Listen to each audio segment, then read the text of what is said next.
नए साल की शुरुआत में भाजपा नेता गौरव तिवारी ने श्री राम मंदिर के कैलेंडर का किया विमोचन। पूरे लोकसभा क्षेत्र में किया जाएगा वितरित। 1 जनवरी से नए साल की शुरुआत हो चुकी है और नए साल की शुरुआत के साथ यह साल इसलिए भी खास है क्योंकि भारत की जनता का 550 वर्षों का इंतजार खत्म होने वाला है। आगामी 22 जनवरी को अयोध्या में राम मंदिर की प्राण प्रतिष्ठा का कार्यक्रम होना है। इसी उपलक्ष्य में रीवा में भाजपा नेता गौरव तिवारी ने साल 2024 के प्रारंभ होने के साथ और अयोध्या में श्री राम मंदिर के बनाए जाने की उपलक्ष्य में श्री राम मंदिर का कैलेंडर एवं प्रधानमंत्री नरेंद्र मोदी की नीतियों के संकल्प पत्र का विमोचन किया है। साथ ही श्री राम कैलेंडर का पूरे लोकसभा क्षेत्र में वितरण होगा। यह नववर्ष श्री राम मंदिर के निर्माण से जोड़ा जा रहा है क्योंकि राम मंदिर के प्राण प्रतिष्ठा से पूरे देश में खुशी का माहौल है। विमोचन कार्यक्रम में जिले के सभी वरिष्ठ पत्रकारों से मिलन समारोह एवं भोज का आयोजन किया गया। पत्रकारों का आभार व्यक्त करते हुए और बातचीत करते हुए भाजपा नेता गौरव तिवारी ने कहा, जिस तरह गोस्वामी तुलसीदास ने काशी से रामचरितमानस की शुरुआत की और जिसकी ख्याति पूरे विश्व भर में फैली, इसी तरह भारत के यशस्वी प्रधानमंत्री नरेंद्र मोदी जो काशी के ही सांसद हैं, उन्होंने विश्व पटल पर भारत का नाम रोशन किया है। जिस तरह नमो भारत की ख्याति पूरे विश्व में फैली है वह अभूतपूर्व है। यह यशस्वी प्रधानमंत्री के ऊपर निसंदेह ईश्वर की असीम अनुकंपा है कि वह पूरे देश का मान पूरे विश्व में बढ़ा रहे हैं और आगामी 22 जनवरी को जब भगवान राम पुनः अयोध्या में विराजित होंगे तो वह पूरे देश के लिए गौरवान्वित क्षण होगा। को नए वर्ष की बहुत बधाई, बहुत शुभकामनाएं। ईश्वर से प्रार्थना करते हैं कि आने वाला समय सुख समृद्धि लाए, आप लोगों के लिए शुभ हो।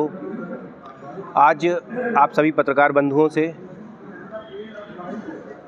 हमारा मिलना हुआ और आप लोगों का बहुत धन्यवाद, बहुत आभार कि आप सभी आए और नए साल के में ये प्रायोजन किया कि एक भेंट मुलाकात सबसे हो जाए और साथ ही सबसे चर्चा हो जाए कि देश की स्थिति क्या है। जिस तरह से रामचरितमानस को विश्व भर में गोस्वामी तुलसीदास जी ने काशी से निकाला और पूरे विश्व भर में उसको फैलाया, भगवान राम के चरित्र को बताया, उसी प्रकार हमारे प्रधानमंत्री माननीय नरेंद्र मोदी जी भी जो काशी के ही सांसद हैं, वहीं से सांसद हैं, उन्होंने विश्व भर में जिस तरह से भारत का मान बढ़ाया है वह अभूतपूर्व है। विश्व पटल पर नमो भारत जिस तरह से है वो केवल नरेंद्र मोदी जी के कारण है और बहुत हर्ष का विषय है जिसको कई सैकड़ों वर्षों से भारत की जनता चाहती थी कि अयोध्या में भगवान राम पुनः विराजें। तो आने वाला 22 तारीख में सभी की मनोकामनाएं पूर्ण हो रही हैं। भगवान राम अयोध्या में पुनः आ रहे हैं और हमारे प्यारे प्रधानमंत्री जी उनको उनके विग्रह में उनको विराजेंगे, उनकी पूजन करेंगे। सभी साधु संत, देश भर के साधु संत वहाँ पे रहेंगे, वो पूजन करेंगे। तो ये बड़ा हर्ष का विषय है। ये कोई सामान्य घटना नहीं है। जिस तरह से भारत पिछले 10 सालों में आगे बढ़ा है,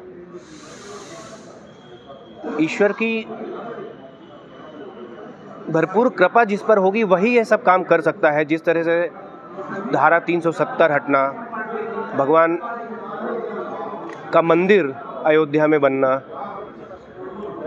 देश भर में आर्थिक स्थिति जिस तरह से सुधरी है, पिछले 5 सालों में भारत 5वीं अर्थव्यवस्था बना है और आने वाले सालों में नरेंद्र मोदी जी विश्व की 3री सबसे बड़ी अर्थव्यवस्था भारत को बनाने जा रहे हैं। तो ये कोई छोटा आदमी नहीं कर सकता, सामान्य आदमी नहीं कर सकता। भगवान की जिस पर भरपूर कृपा हो वही कर सकता है और ये सौभाग्य का विषय है कि हमें ऐसा प्रधानमंत्री मिले हैं। अभी जिस तरह से हमने 3 राज्य जीते, ये भी लोकप्रिय प्रधानमंत्री की लोकप्रियता दर्शाता है कि वो कितने लोकप्रिय हैं, जिसे जनता ने भरपूर वोट दिया। विंध्य में हम पुनः 25 सीटें जीते। जिस प्रकार खनिज संपदा से, जंगल से हमारा विंध्य प्रचुर मात्रा में जहाँ पे माइनिंग्स है सब पाया जाता है, एक बड़ा हिस्सा अर्थव्यवस्था में विंध्य का जाता है मध्य प्रदेश के।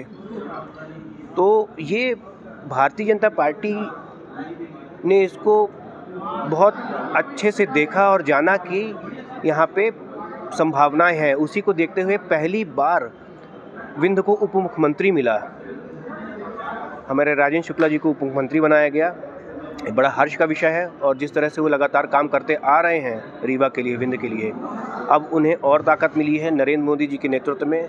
आशा है कि वो बहुत अच्छा काम करेंगे और रीवा को, विंध्य को, मध्य प्रदेश को आगे बढ़ाएंगे। तो आप सभी से मिलने का प्रयोजन केवल इतना ही था कि नए वर्ष में आप सबसे मिले, आप आए, इसके लिए बहुत धन्यवाद, बहुत बधाई आप सबको भैया। और ये भगवान राम के कैलेंडर हमने करा है, ये गांवों तक भेजे जाएंगे। पिछली बार भी किया था, इस बार ये 50,000 कैलेंडर्स गांव-गांव में भगवान राम के, मोदी जी के उसमें जाएंगे। और एक ये मोदी जी के हमारे जो काम हैं, ये ठीक आ रहा है ना? मुख्यमंत्री बनाया गया है, स्टेट लेवल की स्कीम्स की बात हो जाती है, सेंट्रल की भी आप बात करें। रीवा संसदीय क्षेत्र बहुत बड़ा है भौगोलिक दृष्टिकोण से। हमेशा सबको ये रहता है कि सेंट्रल की कुछ बड़े प्लान्स या बड़ी स्कीम्स रीवा तक पहुँचे, और इसका अभी तक लैकिंग देखा गया। अभी तक ये सब ऐसा कुछ हो नहीं पाया। ठीक है, एक कुछ रेलवे कनेक्टिविटी कुछ प्रयास कर लिए थे, लेकिन आपको क्या लगता है कि अगर इस बार जैसी चर्चाएं होती हैं कि नए फेसेस को उतारा जाएगा और इस तरह का कोई डायमेंशन बनता है, आपको क्या लगता है रीवा में सबसे बड़ी जरूरत केंद्र की सरकार द्वारा ऐसा कौन सा वो है कि यहाँ पे होना चाहिए जिससे चीज़ें बहुत इम्प्रूव हो जाए? केंद्र लगातार, ऐसा नहीं है कि रीवा उपेक्षित रहा है। केंद्र की योजनाएं लगातार भाजपा शासनकाल में आती रही हैं और आगे आएंगी भी, लेकिन आने वाले समय में हमें सबसे बड़ा जो काम है वो जो पानी की जो दिक्कत आती है लोगों को गांव-गांव में, वो दूर होनी चाहिए। दूसरा, रोड का नेटवर्क भारतीय जनता पार्टी के शासन में ही सबसे अच्छा हुआ है। जिसकी सबसे ज़्यादा कमी थी वो बहुत बेहतर हुआ है। और रेलवे लाइन जो पहले से प्रपोज्ड है उसे आना चाहिए, रेलवे कनेक्टिविटी थोड़ी और बढ़नी चाहिए। जैसे केंद्र की ही सरकार ने आपको देश भर में गिनी चुनी जो वंदे भारत चल रही हैं, आपको रीवा में दी। आपको इसका भी लाभ मिल रहा है, जो 80 करोड़ गरीब जनता को मुफ्त भोजन उपलब्ध कराया जा रहा है, उसका भी लाभ है। तो कनेक्टिविटी के थ्रू आप देखिए, आपके रोड देखिए, हर जगह केंद्र ने नेशनल हाईवेज़ बनाए हैं। आज हम नागपुर जाके वापस आ सकते हैं एक दिन में।